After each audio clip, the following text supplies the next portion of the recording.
బలమైన సమాచారం ఉన్న తర్వాత నేను ఈ మక్కువ మాట్లాడా. అదే అదే అప్పుడే మనం వీడియో కూడా పోస్ట్ చేసాం. వాళ్ళు అడిగారు. ఆ మాట అన్న అవును తర్వాతనే నలుగురు ఎంపీలు వెళ్ళారు కదా మనం వీడియో చేశాకనే. అవును ఈవెన్ ఇప్పుడు కూడా కొంతమంది రెడ్డి సామాజిక వర్గానికి సంబంధించిన నాయకుల దగ్గరికి ఈయన వెళ్ళారు, మాట్లాడారు అన్నది కూడా మనకి ఫీడ్బ్యాక్ ఉంది, తెలిసిన అవగాహన ఉంది నాకు. అయితే వాళ్ళు కొంతమంది ఓకే అన్నారు, కొంతమంది రామన్నారు.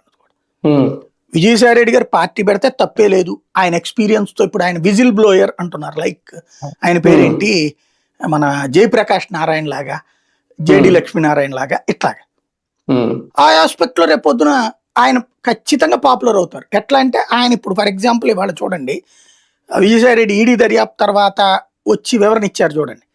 ఆ వివరణలో ఏం కనబడుతున్నది అంటే ప్రెస్ మీట్ ని కవరేజ్ చూడండి, రెండు పత్రికలు కూడా.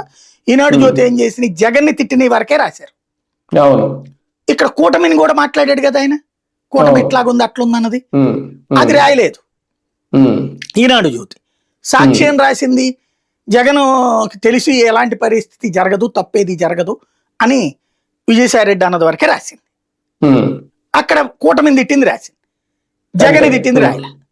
అంటే ఎవరికి కావచ్చు అదే. ఇప్పుడు అలాంటప్పుడే మనలాంటి వాళ్ళు మాట్లాడుతున్నాం.